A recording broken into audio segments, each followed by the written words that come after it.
Zakir, Your name and profession, please, first. Vinod Shah is my name. I am professional by spiritual healer. I am doing aura photography and psychic surgery, surgery without cut. This is exactly the spiritual science, we can say.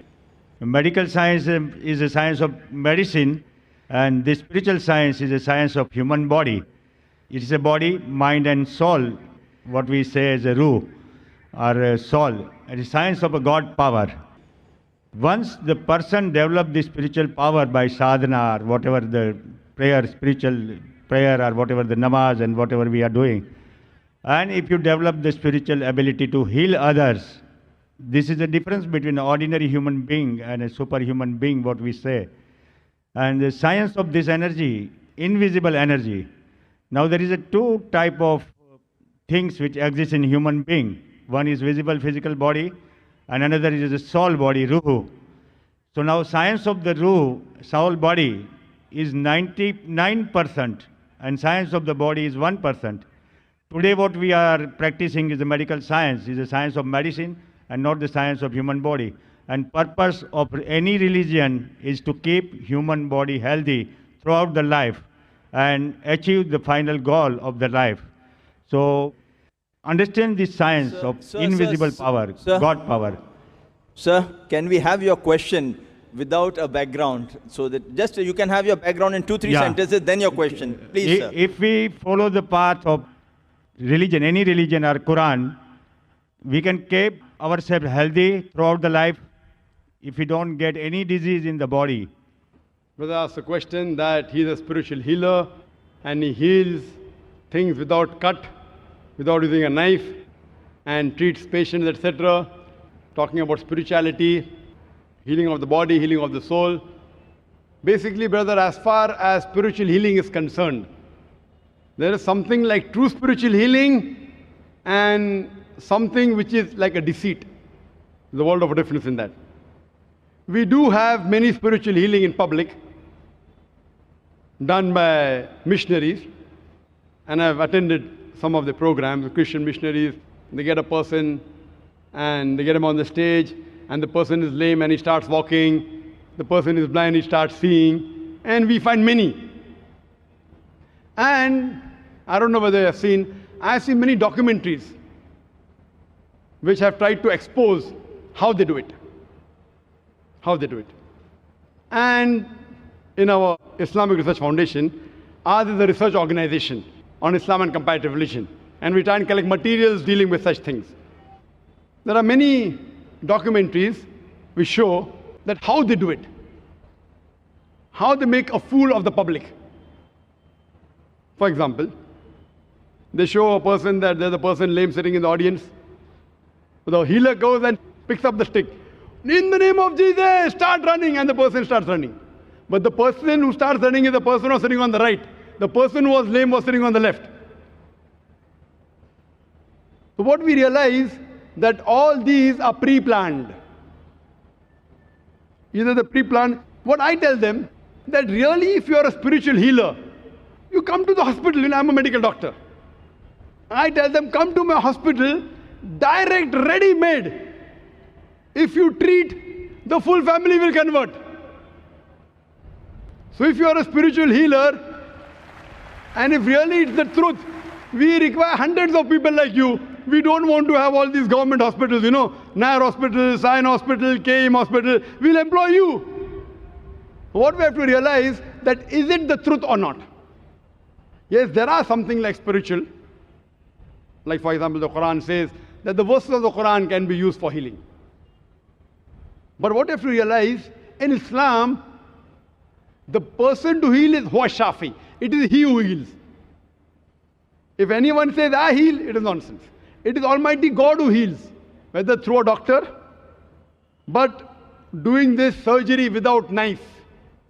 Fine, there is laser technology, but surely you aren't using laser technology. Are you using laser technology? No. Are you using? So what I'm trying to say, that the spiritual thing you're talking about, Yes. I being a medical doctor, coming from medical background, if it was true, we would have learned in medical first year that there is this method. So we would prefer having more such people than spending 5.5 years there. So what I'm trying to say, that most of these things what people talk about spiritual healing, it is more of a big farce. It is trying to make fast buck, fast money. But there's Almighty God, mashallah. There are verses of the Quran which can get peace for you in your mind, which can treat you. There are certain diseases which science cannot understand beyond science understanding. There may be, but what we see today, mostly in the spiritual healing sessions, in vast gathering, according to me, it is nothing but a gimmick.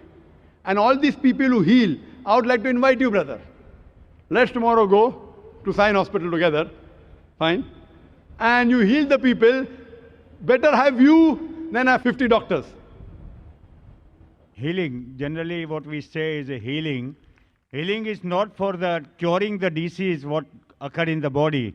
But if you treat your mind and soul body, you will never get the disease throughout the life. So preventive care, what we do day-to-day prayer and namaz and whatever we do it properly, we will never get a health problem. And if you understand the science behind it, it is a science of God power and how to use God power in our day-to-day life, what is relation of God power with human body. So if you understand that science totally, which is 99% of human health, medical science has not understood the mind and soul science because it's a Western science, it is a science of body only. And it is a 1% of total knowledge. 99% knowledge is just mind and soul knowledge, which is a secret knowledge lost from India.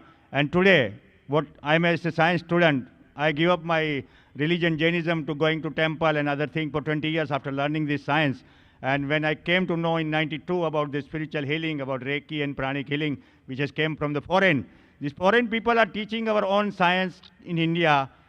The science which was there in 5,000 years in India, Vedic science, Jainism, Muslim, whatever, that is lost because Western science has taken over the charge of our human body and human health.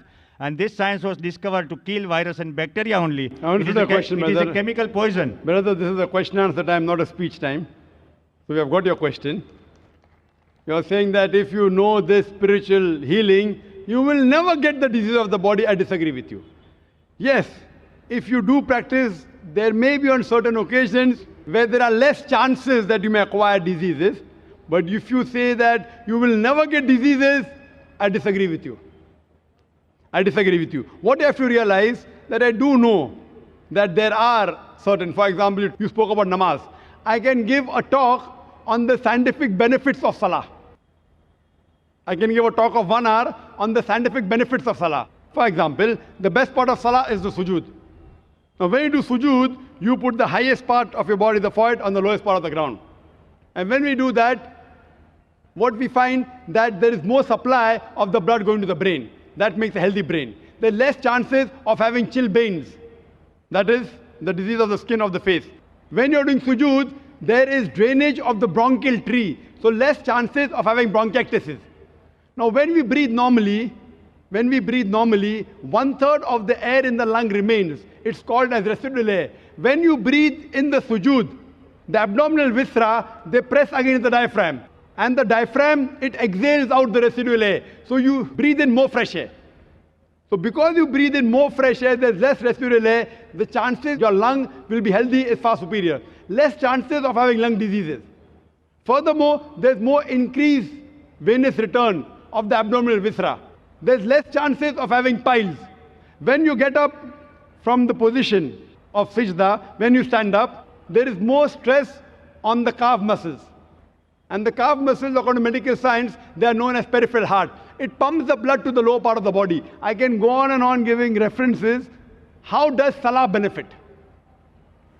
But we Muslims, we don't pray salah for all these benefits. We pray because we thank Allah subhanahu wa ta'ala. These medical benefits are side dishes, dessert. Our main dish, biryani, is because we thank Allah and we worship Him. These medical benefits may inspire a non-Muslim. He may come closer to Islam. It will keep you healthy. But mainly, it is to thank Allah subhanahu wa ta'ala. Because we worship Him. It is not because we want to exercise. These are extra benefits, side dishes. But even I've read about other religions, about Vedic and all. Some, I do agree, do have some benefits. But to say that if you do this, you will never get any disease, I disagree with it. And it has not been proven by science at all. And as for the non-Muslims, if they would like to ask any questions, even outside the topic, if he or she is a non-Muslim, you're most welcome to ask questions even outside the topic. Hope that answers the question. Maybe have the next question from the brother in the rear.